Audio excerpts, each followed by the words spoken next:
মেয়েটা বাবার দিকে তাকিয়ে চোখের পানিগুলো ফেলে ফেলে কান্না করে আর বলে, বাবা এটা কেমন যুবক জানি না, এটা বড় আশ্চর্য যুবক। 40টা দিন হয়ে গেল আমার দিকে একটা নজর করে তাকায় নাই। আমি কত সাজসজ্জা করে, কত নতুন নতুন পোশাক পরে, কত সুন্দর করে আতর খুশবু লাগায় যুবকের সামনে হাজির হয়েছি। যুবক আমার দিকে ফিরে একটা বারের জন্য নজর দেয় নাই। আমি যদি আমার দিকে তাকাইতে জোর করতাম, যুবক আমার দিকে না ফিরে ভিন্ন দিকে চেহারা ঘুরিয়ে বলতো, বন্ধু আমি তোমার দিকে তাকাবো না, তোমার দিকে তাকাতে আমাকে বাধ্য করো না। এই চোখ দিয়ে বেগানা কোনো নারীর দিকে তাকানো যাবে না। এই চোখ আল্লাহ তাআলা দেখেছেন আল্লাহকে দেখার জন্য। সুতরাং এক আল্লাহ ছাড়া দুনিয়ার কারো দিকে আমি ফিরে তাকাতে চাই না। শুধু আব্বা তাই নয়, আমি যুবকরে বারবার করে খাওয়ানোর চেষ্টা করেছি। আমার দিকে তাকাবে তো দূরের কথা, আমার হাতের এক গ্লাস পানি পর্যন্ত যুবক পান করে নেই। তবে আশ্চর্যের ব্যাপার, আমি যখন ঘুমিয়ে পড়তাম তাকিয়ে দেখতাম যুবকটা সাজদার মধ্যে পড়ে আছে। যুবকের জায়নামাজের সামনে চারিদিক থেকে আনকমন কিছু ফল চলে আসছে। আমি যুবকরে জিজ্ঞাসা করতাম, এগুলো কই পাও? যুবক কান্না করে বলতো, বোনরে আমার মালিক তার পক্ষ থেকে আমার জন্য রিজিক করে এগুলো পাঠায়। ও বাবা, এই জিনিসগুলো দেখে তো আমারও মনটাই চায় আমি মুসলমান হয়ে যাব। মন্ত্রী বলে, চুপ কর, এই কথা যদি বাদশাহ জানতে পারে তাইলে তোরেও মেরে ফেলবে, আমাকেও মেরে ফেলবে। মন্ত্রীর কাছে চলে গেল বাদশাহর কাছে। বাদশাহ নামদার, লাভ নাই লাভ নাই। যুবকের ব্রেন নষ্ট হয়ে গিয়েছে। দুই ভাইকে স্বচক্ষে মৃত্যু দেখেছে, তেলের মধ্যে পড়ে পড়ে জীবন্ত মৃত্যু দেখা যুবকের মাথা নষ্ট হয়ে গিয়েছে। সে ছেলেও চিনে না, এখন মেয়েও চিনে না। এখন চাইলেছে মেয়ের দিকে আকর্ষণ হয় না। এই যুবককে চিকিৎসা করানো লাগবে, রাজপ্রাসাদ থেকে বের করতে হবে। আরো কিছুদিন সময় আমাকে দেয়। কিছুদিন লম্বা সময় নিয়ে আবার চলে আসছে। মন্ত্রী এবার নিজের বাড়ির মধ্যে নিয়ে গেছে যুবকরে। রাতের বেলায় মন্ত্রী জানালার ফাঁক দিয়ে তাকিয়ে তাকিয়ে দেখে আল্লাহর বান্দা নামাজের মধ্যে সাজদায় পড়ে আছে। 2 রাকাত নামাজ শেষ করে দুহাত উঁচু করেছে আসমানের দিকে, আর আল্লাহ তাআলাকে ডাক দেয়, ওগো দয়ার মালিক,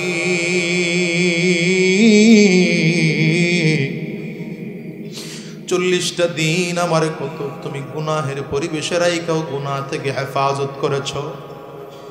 চাইলে আমার দিয়ে তো গুনাহ করাইতে পারতাম মালিক, কিন্তু তোমার নিজ কুদরতি হাত দিয়ে আমার হেফাজত করেছ। তবে আল্লাহ আমার দিলে বড় আফসোস, এক মায়ের ঘরে 3টা ভাই জন্মগ্রহণ করলাম, একই বাবার ঘরে 3 ভাই জন্মগ্রহণ করলাম। আমার 2টা ভাই জান্নাতে চলে গেল, আমি এখনো পর্যন্ত জান্নাতে যেতে পারলাম না। ওগো মালিক, তুমি কি বাহানা করে আমার জান্নাতে নিয়ে যেতে পারো না? যুবকের কণ্ঠে যখন এমন কান্নার আওয়াজ, এদিকে যুবতী মেয়েটা পেছনে দাঁড়িয়ে গিয়েছে। এই যুবক, যদি জান্নাতে যাইতে হয় একা একা নয়, আমারও সাথে করে নিয়ে যাও, আমিও তোমার সাথে জান্নাতে যাব। আমি আর এই ধর্মের মধ্যে থাকবো না, আমার কালিমা পড়িয়ে দাও, মুসলমান হয়ে যাব। এক কলিজার টুকরো যুবক রে, আমি তোমাদেরকে বলে যাই রে, শোনো, হিসাব করে দেখো জীবনে কত গুনাহ করেছি বলো। ওই হোয়াটসঅ্যাপের মধ্যে গুনাহ করি, মেসেঞ্জারের মধ্যে গুনাহ, ফেসবুকের মধ্যে গুনাহ, ইউটিউবের মাধ্যমে গুনাহ, হ্যাঁ রে গুগলের মাধ্যমে গুনাহ। 24টা ঘন্টা গুনাহের মধ্যে ডুবে আছি। তোমার আমার দ্বারা এই দেশের মধ্যে বরকত নষ্ট হচ্ছে রে ভাই। হিসাব কি মিলিয়ে দেখেছো? সাহাবায়ে কেরামদের যুগে কত তাকওয়া সাহাবায়ে কেরামদের ছিল। একজন সাহাবী শুধু একজন নারীর হাত ধরেছেন, একটু চিন্তা খারাপ করে সেই সাহাবী 1 দিন 2 দিন নয় 3 দিন ধরে পাহাড়ের চূড়ায় বসে কান্না করেছে। অথচ তোমার আমার জীবনে কত গুনাহ। তাসবিহ যেমন ছিঁড়ে গেলে দানা একটার পরে একটা পড়তে থাকে, তোমার আমার গুনাহের অবস্থা তো ঠিক তেমনই হয়ে যাচ্ছে। ওরে ভাই, এমন গুনাহ, গুনাহের পরে গুনাহ, গুনাহের পরে গুনাহ, গুনাহের পরে গুনাহ। এই গুনাহের তওবা কবে করব বলো? যদি তওবা করে বিদায় না হও, দুনিয়ায় তো কোনো উপায় নাই রে ভাই, আখিরাতেও মুক্তির কোনো ভরসা নাই।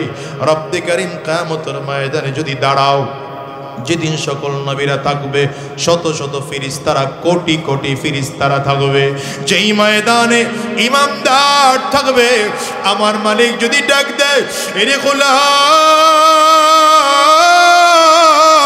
আমি আল্লাহ তোরে দুনিয়ার জমিনে যখন পাঠাইছিলাম, তোর আমলনামায় তো আমি আল্লাহ তাআলা একটা গুনাহ দিয়ে দুনিয়ায় পাঠাই নাই, এখন তোর আমলনামায় এত কেন গুনাহ? তোর আমলনামায় কেন এত গুনাহ? তোর আমলনামায় এত কেন গুনাহ? গুনাহের কারণে কলবটা কালো হয়ে গিয়েছে। বলো আল্লাহর সামনে দাঁড়াইয়া কি জবাব দিবা? খোদার কসম করে বলি, মালিকের সামনে দাঁড়ায়া জবাব দেওয়ার মতো কোনো সুযোগ নাই। এই জন্য বলি রে ভাই, দুনিয়ার জমিনে কয়দিন বেঁচে থাকবো জানি না, কখন জমিন থেকে বিদায় নেব জানি না। এই দুনিয়া আসার সিরিয়াল আছে বাজান, আমি তো প্রায় বলি যাওয়ার কোনো সিরিয়াল নাই। এই দুনিয়া আগে দাদা আসে, তারপরে বাবা আসে, তারপরে সন্তান আসে। যাওয়ার সময় মনে হয় দাদা দুনিয়ায় থাকে, সন্তান জমিন থেকে বিদায় হয়, বাবা দুনিয়ায় থাকে, সন্তান জমিন থেকে বিদায় হয়। তোমার আমার ক্ষেত্রে এমন হতে পারে কি পারে না? একটু আওয়াজ করে চিল্লায়া বলো। আজকের এই মাহফিলটাও তো তোমার আমার জীবনের শেষ মাহফিল হতে পারে। আজকের এই মোনাজাতটাও তো জীবনের শেষ মোনাজাত হতে পারে। আজকের এই রাতও তো জীবনের শেষ রাত হতে পারে। এখান থেকে ওয়াদা করে বের হও, আর হারাম রাস্তায় চলবো না, শয়তানি রাস্তায় চলবো না, সুদের কারবার করব না, ঘুষের কারবার করব না। তো ইয়ার কারা কারা দুইটা হাত উঁচা করে আল্লাহকে দেখাও, আওয়াজ দিয়ে চিৎকার করে জোরে ডাক দাও আল্লাহ, আরো জোরে ডাক দাও না আল্লাহ। দয়ার মালিক, সবাই মিলে ওয়াদা করলাম হারাম রাস্তায় চলবো না, শয়তানি রাস্তায় চলবো না, সুদের কারবার করব না, ঘুষের কারবার করব না, হারাম রাস্তায় কদম বাড়াবো না, ঈমান মজবুত করব, তাকওয়ার পথে চলবো। আল্লাহ কবুল করে নাও, কবুল করে নাও। চিৎকার করে বলো আমিন। আরো জোরে আওয়াজ দিয়া জবান করে বলো আল্লাহুম্মা আমিন। ওয়ালাউ আন্না আহলাল কুরা আমানু ওয়াত্তাকাউ লাফাতাহনা আলাইহিম বারাকাতিম মিনাস সামাই ওয়াল আরদ। দুনিয়ার মানুষেরা যদি দুনিয়ার মধ্যে বরকত নতুন করে পাইতে চাও, আমি আল্লাহ তাআলা তোমাদেরকে বললাম, কোন মহল্লার মানুষ, কোন এলাকার মানুষ যদি 2 গুণে গুণান্বিত হয়, কয় গুণে? আওয়াজ করে জোরে কোন না, কয় গুণে? 2 গুণে যদি গুণান্বিত হয়, রব্বে কারীম বলেন আমি আল্লাহ তাআলা আসমান ও জমিনের সব বরকতের দরজাগুলো খুলে দেব। 2 গুণের 1 নম্বর গুণ হলো ঈমান। বলেন 2 গুণের 1 নম্বর গুণ কি? দ্বিতীয় নম্বর গুণ হচ্ছে তাকওয়া। রব্বে কারীম বলেন 2 গুণ যদি অর্জন করতে পারো, আসমান ও জমিনের সব বরকতের দরজা খুলে দেব। সাউন্ড বাড়াও। বরকতের দরজা কেমন করে আল্লাহ তাআলা খুলেছেন জানো রে যুবক? খন্দকের ময়দানে বরকতের স্পষ্ট নমুনা দেখা গিয়েছে। সাহাবায়ে কেরাম খন্দকের ময়দানে পরিখা খনন করার কাজ করতেছেন। নবীজি 10 জন করে করে সাহাবীকে জায়গা ভাগ করে দিলেন, তোমরা 10 জন এইটুকু জায়গা খনন করবা, তোমরা 10 জন এইটুকু জায়গা খনন করবা। এমন করে করে পাথরের জমিন প্রচন্ড রোদের তাপের নিচে বসে সাহাবায়ে কেরাম খনন করতেছেন। এক একজনের চেহারা শুকিয়ে যায়, জিহ্বা শুকিয়ে যায়, মুখের লালাগুলো শুকিয়ে যায়। রহমাতুল লিল আলামিনের সামনে দাঁড়িয়ে নিজের পেটের কাপড়গুলো সরিয়ে দেখায় নবীজি। তাকিয়ে তাকিয়ে দেখেন আমাদের পেটের মধ্যে পাথর বাঁধা আছে। আমার নবী নিজের পেটের থেকে কাপড় সরায় দেখায়, সাহাবীরা শোন, তোমাদের পেটের মধ্যে পাথর আছে, কারো একটা বাঁধা, কারো পেটের মধ্যে পাথর বাঁধা আছে 2টা। আমি নবীর দিকে তাকিয়ে তাকিয়ে দেখো, আমি নবী ক্ষুধার যন্ত্রণা সহ্য করতে না পেরে পেটের মধ্যে পাথর বেঁধেছি 3টা। হযরত জাবির রাদিয়াল্লাহু আনহু নবীজির সামনে ছিলেন। হযরত জাবিরের চোখ দিয়ে অজান্তেই যেন গাল বেয়ে পানি পড়তে আরম্ভ হয়েছে। বাসায় চলে গেলেন। বাসায় গিয়ে স্ত্রীকে ডেকে বললেন, প্রাণীর স্ত্রী আমার, ঘরে কোনো খাবার আসেনি বলো। নবীজির চেহারার দিকে তাকিয়ে থাকা যায় না। নবীজির চেহারার দিকে তাকিয়ে দেখেছি চেহারাটা শুকিয়ে গিয়েছে আমার নবী। প্রচন্ড রোদের তাপের কারণে আমার নবীর জিহ্বা শুকিয়ে গিয়েছে, মুখের লালা শুকিয়ে গিয়েছে। রাহমাতুল লিল আলামিনের এই দুনিয়ার যুবকেরা আমার নবী যদি চাইতেন পৃথিবীর সব থেকে সম্পদশালী হতে পারতেন। আমার নবী চিল্লায় বলেন ঠিক কিনা? আল্লাহ তাআলা তো প্রস্তাব দিয়ে পাঠিয়েছেন, ওয়ালা সাউফা ইউতিকা রাব্বুকা ফাতারদা। পয়গম্বর আপনি যদি চাইবেন, যতক্ষণ আপনি খুশি না হবেন আমি আল্লাহ তাআলা ততক্ষণ আপনাকে আমি আল্লাহ দিতেই থাকবো, দিতেই থাকবো, দিতেই থাকবো।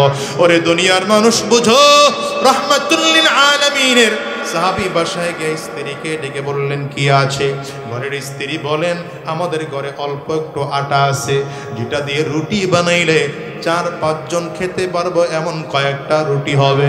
আর একটা ছোট্ট বকরির বাচ্চা আছে, যদি জবাই করেন তাইলে এটা রান্না করা যায়। হযরত জাবের দেরি করলেন না, তাড়াতাড়ি করে বকরিটা জবাই দিয়ে দিলেন। গোশত প্রসেসিং করে বাসায় নিয়ে আসলেন। স্ত্রীকে বললেন, পাকাও, নবীকে আমি দাওয়াত দিয়ে নিয়ে আসি। হযরত জাবের স্ত্রী বলেন, শোনো, নবীকে বলবা 2-4 জন 5 জনের বেশি যেন নিয়ে না আসে, কারণ বেশি খানা নাই, নবীরে বেশি আসলে লোকজন খাওয়ানো যাবে না। হযরত জাবির গিয়া রাহমাতুল লিল আলামিনকে বলেন, পয়গম্বর আপনি আপনার কাছের কয়েকজন সাহাবী লইয়া 4-5 জন যদি আমার বাড়িতে যান, আমি আপনার জন্য খানা রেডি করেছি। নবী বললেন, জাবির রে, কাকে নিয়ে যাব, কারে নিয়ে যাব, কে আমার কাছের কে আমার দূরের বলো। আমি যদি যাইতে হয় সব সাহাবীকেই নিয়ে যাওয়া লাগবে, কাউকে রেখে আমি চলে যেতে পারবো না। রাহমাতুল লিল আলামিন সব সাহাবীদের সামনে দাঁড়াইয়া খন্দকে 1000 সাহাবায়ে কেরাম ময়দানে কাজ করতেছিলেন। সবার সামনে দাঁড়িয়ে নবীজি ঘোষণা দিলেন, ইয়া আহলা খন্দক ইন্না জাবিরান কদ সানা সূরা ফাহাইয়া আহলান বিকুম। এই খন্দকের 1000 সাহাবীরা শোনো, জাবির তোমাদের জন্য খানা রেডি করেছে। আজকে তোমাদের সবার জাবিরের বাড়িতে দাওয়াত দেওয়া হলো।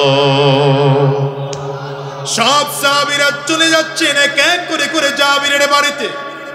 সাহাবীদের পেটের মধ্যে প্রচন্ড ক্ষুধা।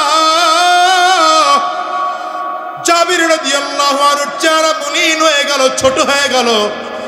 নবীকে আমাকে লজ্জা দিবেন নাকি? বাসায় গিয়া স্ত্রীকে বলেন, প্রাণের স্ত্রী আমার, বলেছিলাম 2-4 জন সহ নবীকে নিয়ে আসতে। নবী তো 1000 সাহাবী সব নিয়ে আসতেছে। জাবিরের স্ত্রী বলেন, নবীরে বলো নাই যে খানা অল্প আছে? বলে, বলেছিলাম। বলে, যদি বলার পরে নবী যে সব সাহাবীরে নিয়ে আসে, তাইলে মনে হয় আজকে নতুন কিছু দেখা যাবে। লম্বা কথা অল্প সময় করে বলি। নবীজি জাবির রাদিয়াল্লাহু আনহুর বাড়িতে গিয়ে বললেন, রুটি বানানোর জন্য যে খামিরা তৈয়ার করেছ নিয়ে আসো। খামিরা তৈয়ার করে সামনে আনা হলো। নবীজি বিসমিল্লাহির রহমানির রহিম বলে ফু দিয়ে বললেন, ভেতরে নিয়ে যাও। এবার একজন রুটি বানাইতে থাকবে, আর একজন পুরুষ মানুষ আমার কাছে এক এক করে রুটি এনে দিবা। নবীজির কাছে রুটি এনে দেওয়া হয়। বলে, গোশতের ডেকসিগুলো নিয়ে আসো।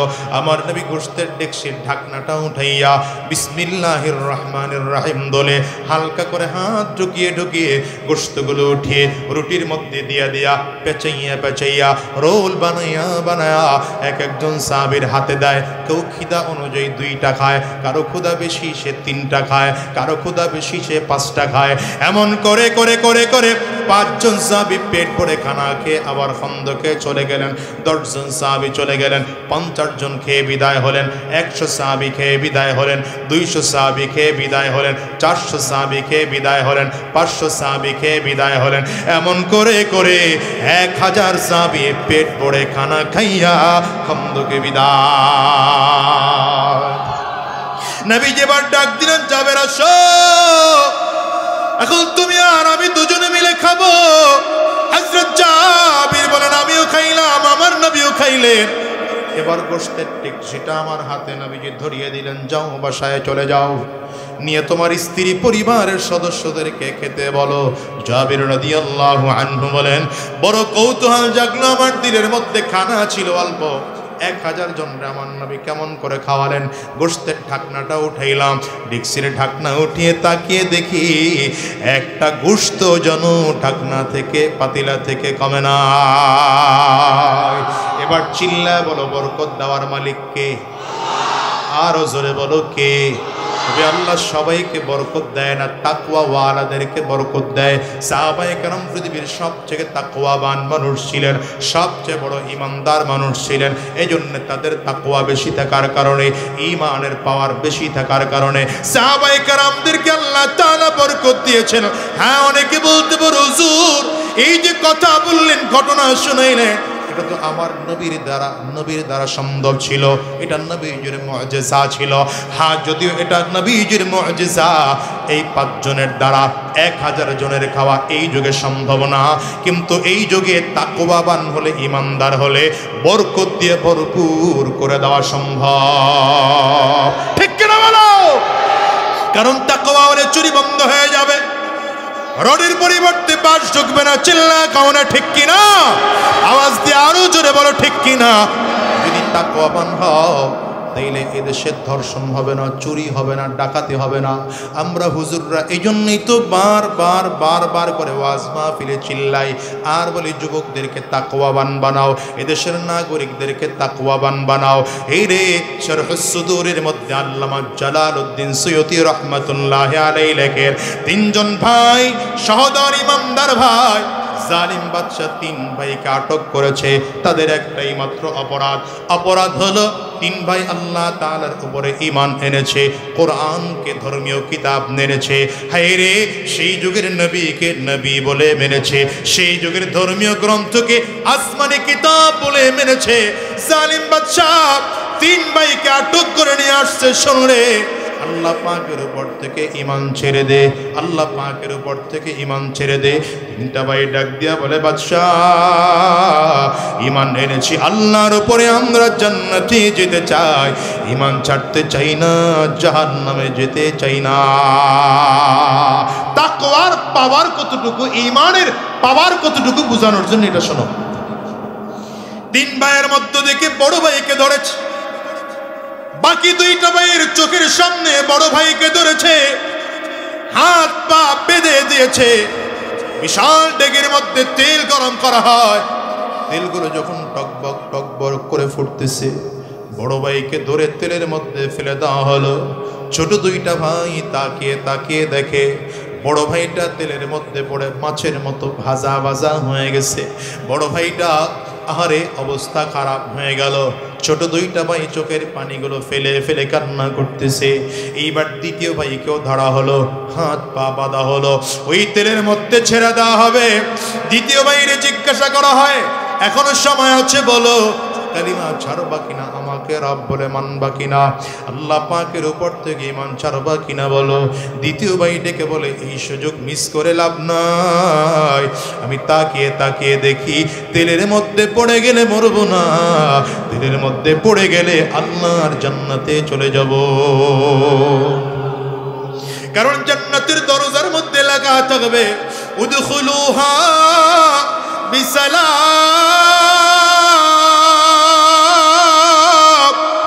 জান্নাতের দরজার মধ্যে যে লেখা থাকবে, আমি তাকিয়ে দেখতেছি এই তেলের মধ্যে সেই লেখা ভাসতেছে। তাইলে বুঝা গেল তেলের মধ্যে পড়ে গেলে মরব না, বরঞ্চ তেলের মধ্যে পড়ে গেলে ডাইরেক্ট আল্লাহর জান্নাতে চলে যাওয়া যাবে। 2য় ভাইকেও তেলের মধ্যে ফেলে দেওয়া হলো। হাত পা বেঁধে যখন ফেলে দেওয়া হয়, ছোট ভাই তাকিয়ে দেখে 2য় ভাইটাও ওই মাছের মতো করে ভাজা হয়ে গেছে। হাড্ডিগুলো খেরকুটার মতো পানির মধ্যে তেলের মধ্যে ভাসতে আরম্ভ করেছে। হায় রে, গোশতগুলো পড়ে যায়, চামড়াগুলো পড়ে যায়, রক্তগুলো তেলের মধ্যে মিশে যায়। এবার 3য় ভাইকেও ধরা হলো, এইবার তোমাকেও তেলের মধ্যে ফেলে দেওয়া হবে। 3য় ভাইটা চোখের পানিগুলো ফেলে কান্না করতে আরম্ভ করেছেন। বাদশা বলে, কেন কাঁদো? ভয় পেয়েছো নাকি, এজন্য কাঁদতেছো নাকি? 3 নম্বর ভাইটা ডাক দেয়া বলে, বাদশা নামদার, আমি ভয় পেয়ে কাঁদি না, মুসলমানরা কখনো ভয় পেয়ে কাঁদে না। মুসলমান ভয় পায় তো একজনকে ভয় পায়। চিল্লায় বলেন, কারে ভয় পায়? সবাই আঙ্গুলটা উঁচা করে বলেন, মুসলমান কারে ভয় পায়? দুনিয়ার আর কাউরে ভয় পায় না। ভয় পাওয়ার দরকার হলে একজনকে পায়, তিনি হলেন আল্লাহ। আমি ভয় পেয়ে কাঁদি না রে শোন, আমি এই জন্য কাঁদি, আমার 2টা ভাই চলে গেল, এখন আমাকে তেলের মধ্যে ফেলায়া দিবা। আল্লাহ তাআলা আমাকে একটা মাত্র জীবন দান করেছে, আমি যদি তেলের মধ্যে পড়ে শহীদ হয়ে যাই তাইলে মাত্র একটা শহীদের মর্যাদা পাবো। আল্লাহ তাআলা যদি আমার প্রত্যেকটা পশমে পশমে জীবন দিতেন তাইলে যতগুলো পশম ছিল অতগুলো পশমে তো শাহাদাতের মর্যাদা পাইতাম। আজকে যদি আমার 1000 জীবন থাকতো, 100 জীবন থাকতো, 1 লক্ষ জীবন আমার শরীরের মধ্যে থাকতো, তাইলে তো 100 শাহাদাতের মর্যাদা আমি পাইতাম। বাদশা চিন্তা করে, দেরি করে লাভ নাই, এর তেলের মধ্যে ফেলে দাও। সব প্রস্তুত করা হলো। একজন অগ্নি পূজক মন্ত্রী এসে বলে, শোন বাদশা, এইভাবে যদি আপনি এক এক করে করে 2 ভাইরে তেলের মধ্যে ফেলে দিয়েছে, এই 3 নম্বর ভাইটাকেও যদি আপনি তেলের মধ্যে ফেলে দেন, আর যদি ঈমান না ছাড়ে, তাইলে এমন হতেও পারে আপনার নিজের লোকজনগুলো তারাও কালিমা পড়ে মুসলমান হয়ে যাবে। তার চেয়ে একটা কাজ করেন, 40টা দিন আমাকে সময় দেন, আমি এই যুবকরে লইয়া আমার বাড়িতে চলে যাব। আমি 40 দিনের মধ্যে এই যুবকরে বেঈমান বানাইয়া আপনার সামনে হাজির করব। বাদশা বলে, কেমনে বেঈমান বানাইবা? জালিম বাদশার দিকে তাকিয়ে অগ্নি পূজক মন্ত্রী ডেকে বলে, যুবকরে আমার কাছে দিয়ে দেন, 40 দিন সময় আমাকে দেন, 40 দিনের মধ্যে বেঈমান নিয়ে আপনার সামনে হাজির করব। বেঈমানদের সবচেয়ে বড় একটা চিন্তা হচ্ছে, মুসলমানদেরকে চাইলেই বেঈমান বানিয়ে দেওয়া যায়, কাফির বানিয়ে দেওয়া যায়, মুশরিক বানিয়ে দেওয়া যায়, কিন্তু আসলে ওরা জানে না যাদের মধ্যে একবার দিলের মধ্যে ঈমানের পাওয়ার ঢুকেছে, গোটা পৃথিবী তাদেরকে দেওয়া হলেও ঈমান নড়ে না। ঠিক কিনা কাও না? এই যে উত্তরবঙ্গে গেলাম, গিয়ে দেখলাম হাজারো মানুষদেরকে বেঈমান বানানোর জন্য খ্রিস্টান মিশনারি কাজ করতেছে, মুনকিরিনে হাদিসিনরা কাজ করতেছে, যারা হাদিস বিশ্বাস করে না, যারা কোরআনকে শুধু বলে আহলে কোরআন আমরা, মূলত এরা মুনকিরিনে হাদিস, এরা কাজ করতেছে, বেঈমানরা কাজ করতেছে। এরা মূলত দেশের মানুষদেরকে বোঝাইতে চায় টাকা পয়সা দিয়ে বেঈমান বানায় দেব, কিন্তু হিসাব নিলে দেখো যাদের মধ্যে ঈমান আছে 1000 বার চেষ্টা করেও এদেরকে বেঈমান বানানো যায় না। অগ্নিপূজক মন্ত্রী ডেকে বলে, বাদশা নামদার, আমার ঘরে একটা মেয়ে আছে, বড় সুন্দরী রমণী রূপসী, এই মেয়ের দিকে কেউ তাকাইলে চোখ ফিরাইতে পারে না। আপনি যদি যুবকটারে আমার কাছে দিয়ে দেন, আমার মেয়ের প্রেমে পড়ে যাবে 40 দিনের মধ্যে, তখন আমি প্রস্তাব দেবো, আমার মেয়ের পাইতে হলে তাইলে তোমাকে বেঈমান হওয়া লাগবে। বাদশা প্রস্তাবে রাজি হয়ে গেল। আশ্চর্যের ব্যাপার, যুবককে নিয়ে আসলো বিশাল রাজপ্রাসাদের মধ্যে, খাওয়া দাওয়ার অভাব নাই, আরাম আয়েশের কোনো অভাব নাই। বিশাল রাজপ্রাসাদের মধ্যে সব সাজসজ্জার জিনিসপত্র দিয়া, আরাম আয়েশের জিনিসপত্র দিয়া, একই রুমের মধ্যে যুবককেও রেখেছে, মন্ত্রীর যুবতী মেয়েটাকেও রেখেছে, যুবকরে বেঈমান বানানোর জন্য। 40 দিন পার হয়ে গেল। 40 দিন পর মন্ত্রী এসেছে, নিজের মেয়েকে গোপনে করে ডেকেছে, মা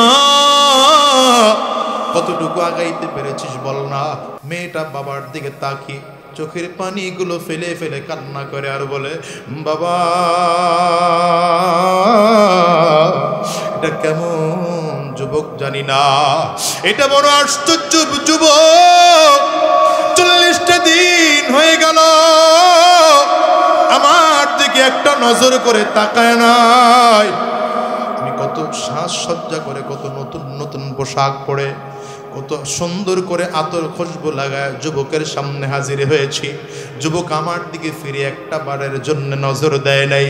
আমি যদি আমার দিকে তাকাইতে জোর করতাম, যুবক আমার দিকে না ফিরে ভিন্ন দিকে চেহারা ঘুরিয়ে বলতো, বন্ধু আমি তোমার দিকে তাকাবো না, তোমার দিকে তাকাতে আমাকে বাধ্য করো না। এই চোখ দিয়ে বেগানা কোনো নারীর দিকে তাকানো যাবে না। এই চোখ আল্লাহ তাআলা দেখেছেন আল্লাহকে দেখার জন্য। সুতরাং এক আল্লাহ ছাড়া দুনিয়ার কারো দিকে আমি ফিরে তাকাতে চাই না। শুধু আব্বা তাই নয়, আমি যুবকরে বারবার করে খাওয়ানোর চেষ্টা করেছি, আমার দিকে তাকাবে তো দূরের কথা, আমার হাতের এক গ্লাস পানি পর্যন্ত যুবক পান করে নেই। তবে আশ্চর্যের ব্যাপার, আমি যখন ঘুমিয়ে পড়তাম তাকিয়ে দেখতাম যুবকটা সাজদার মধ্যে পড়ে আছে। যুবকের জায়নামাজের সামনে চারিদিক থেকে আনকমন কিছু ফল চলে আসছে। আমি যুবকরে জিজ্ঞাসা করতাম, এগুলো কই পাও? যুবক কান্না করে বলতো, বোনরে, আমার মালিক তার পক্ষ থেকে আমার জন্য রিজিক করে এগুলো পাঠায়। ও বাবা, এই জিনিসগুলো দেখে তো আমারও মনটাই চায় আমি মুসলমান হয়ে যাব। মন্ত্রী বলে, চুপ কর, এই কথা যদি বাদশাহ জানতে পারে তাইলে তোরেও মেরে ফেলবে, আমাকেও মেরে ফেলবে। মন্ত্রীর কাছে চলে গেল বাদশাহর কাছে। বাদশাহ নামদার, লাভ নাই, লাভ নাই। যুবকের ব্রেন নষ্ট হয়ে গিয়েছে। দুই ভাইকে স্বচক্ষে মৃত্যু দেখেছে, তেলের মধ্যে পড়ে পড়ে জীবন্ত মৃত্যু দেখা যুবকের মাথা নষ্ট হয়ে গিয়েছে। সে ছেলেও চিনে না, এখন মেয়েও চিনে না। এখন চাইলেছে মেয়ের দিকে আকর্ষণ হয় না। এই যুবককে চিকিৎসা করানো লাগবে, রাজপ্রাসাদ থেকে বের করতে হবে। আরো কিছুদিন সময় আমাকে দেয়। কিছুদিন লম্বা সময় নিয়ে আবার চলে আসছে। মন্ত্রী এবার নিজের বাড়ির মধ্যে নিয়ে গেছে যুবকরে। রাতের বেলায় মন্ত্রী জানালার ফাঁক দিয়ে তাকিয়ে তাকিয়ে দেখে আল্লাহর বান্দা নামাজের মধ্যে সাজদায় পড়ে আছে। 2 রাকাত নামাজ শেষ করে দুহাত উঁচু করেছে আসমানের দিকে, আর আল্লাহ তাআলাকে ডাক দেয়, ওগো দয়ার মালিক,